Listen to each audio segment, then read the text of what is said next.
there are such quick fixes. Some are proving to be very effective ways for taking conscious control of our own bodies.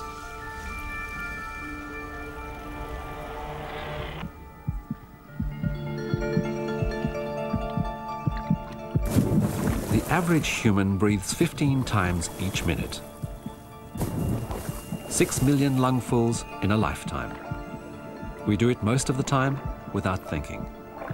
Sensors in our bodies monitor the pressures of oxygen and carbon dioxide and trigger a new breath roughly every 4 seconds. Our brains demand it, devouring a quarter of all the oxygen we inhale.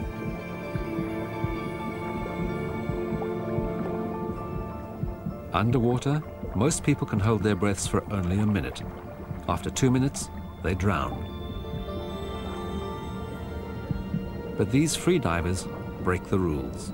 They can remain submerged for up to 5 minutes. How is this possible? The first problem is pressure. This doubles with every 10 meters of depth and has to be equalized by forcing air into the cavity of the middle ear. At 20 meters, all internal organs are sucked up into the rib cage, compressed into a quarter of their normal space. The heart slows and physiology changes as the body battles for use of the remaining oxygen. What the divers have to do is to learn how to cope. They have to use their minds to help their bodies adapt.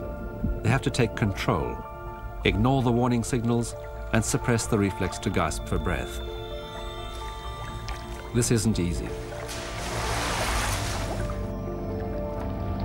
It takes training to bypass the unconscious instruction, and each diver has to find his own way of getting around the body's natural programming.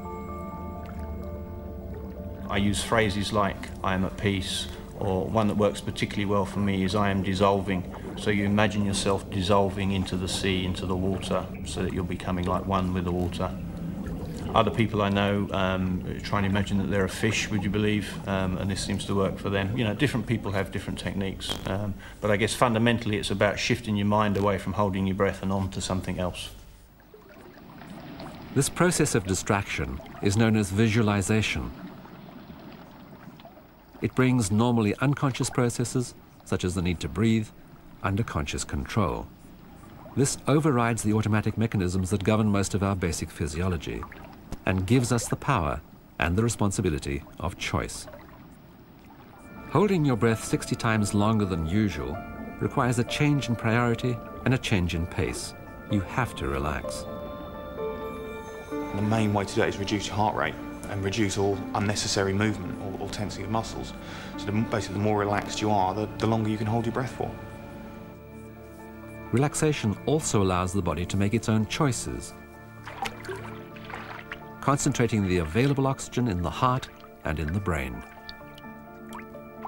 He's going to shut down the blood supply to his skin, to his kidneys, to his gut, to his liver, all the places that don't matter right now, and he's going to keep his blood supply with its oxygen, because that's what we're talking about, just for his heart and his brain. Because what he wants to survive the next 5 minutes is his heart and his brain. The rest doesn't matter.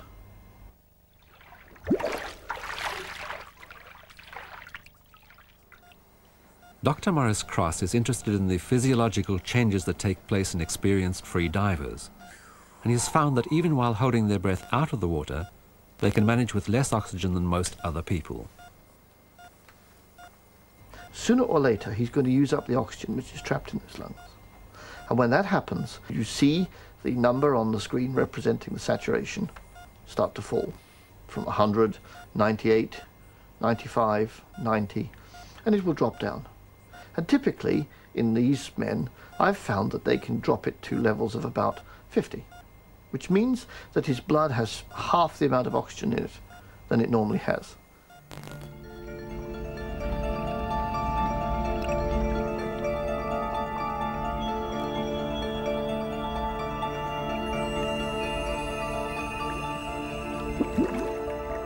Freedivers have remarkable control.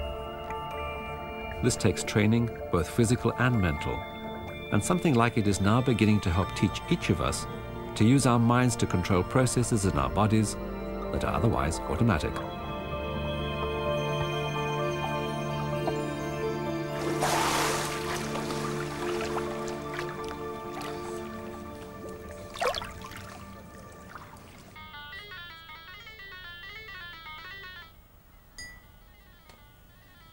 And the higher tones are... The man undergoing armchair medical treatment is a 38-year-old with a family history of heart problems. What he needs is a new drug-free way of controlling his own high blood pressure. It's kind of a silent killer. Whatever mechanisms control blood pressure are not inherent in my family. And at a certain age, everybody gets high blood pressure. So that's the real reason that I wanted biofeedback. Biofeedback is a surprisingly simple technique. All it involves is an instrument that shows you what is going on inside your body. This is showing your muscle tension. In Jim's case, he sees a display of his own skin temperature and soon learns that he can raise or lower this at will. And because skin temperature depends on blood flow, he finds this talent also gives him control over his blood pressure.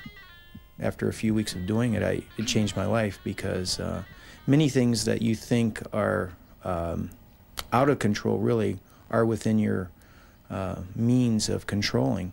Which is a large... Biofeedback is not limited just to heart problems. It can also provide relief to those who suffer from chronic migraine. Want to flee the situation? Boy, when I was growing up my whole life, I suffered, even as a child, from migraines, with the kind that would put me in the hospital, and they couldn't give you anything. They couldn't do anything for you. So biofeedback for me is the perfect choice because it's something that I can take control of, especially when I'm in a really, really high level of pain. Shauna's treatment is similar to Jim's, but involves feedback about her muscle tension. She not only sees a graphic display of her stress, but hears a tone that rises and falls with the level of her anxiety. Is your hand temperature. The reason why we have a tone in biofeedback is so that the person can hear changes, very subtle changes in hand temperature or muscle tension. And by hearing that moment to moment, they're able to guide themselves to do more of the same. Shauna concentrates first on her shoulder muscles, where tension is most obvious. She works on lowering the tone she hears by deliberately relaxing these muscles, teaching her body to recognize its own state and to change it. You don't feel anything when you're hooked up. I mean, it's not like there's any kind of, electrical current that you're feeling, anything like that. What you really, you're concentrated on your body and you're concentrated on your breath. The power of the body to heal itself is extraordinary. And with a little help from the mind, it may even provide a cure for cancer. Garrett Porter was just 9 years old when he was first diagnosed with an inoperable brain tumor. He was given a short time to live and released to the care of clinical psychologist Patricia Norris. Now, 20 years later, thanks to her imagination and his courage, Garrett is still alive. Garrett was the first cancer patient that I ever worked with. I've been wanting to do it for several years, in fact, since 1972, when I saw some other spectacularly effective work with cancer patients. When I was diagnosed, it was like, well, what is a brain tumor? And when my father told me it could kill me, that's when my whole world changed. I was forced to grow up in a hurry. He was thrown in at the deep end, and after a year of intensive radiation and chemical therapy produced no results, he was sent home to die. My parents could see that I was physically deteriorating, and they had pondered about going out and buying the casket, even. And my mother screamed at me, "Garrett, if you don't do something, you're going to die." What he did was to work with Pat Norris on a process of visualization.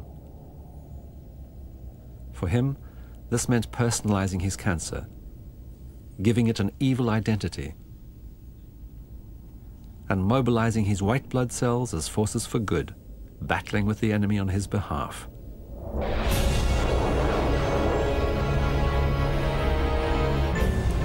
For Garrett, this fantasy was easy. He created his own private space war. In this, he was the heroic wing commander, leading his squadron in action night after night against the stronghold of the alien invader in his brain. Star Wars had just come out, and I was very much into that.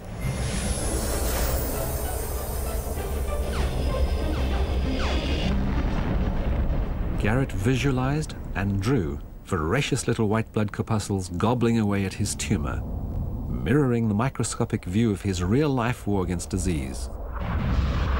It was very real to me, and it became much more than a game. It became a, you know, an epic struggle between good and evil. And every night I would see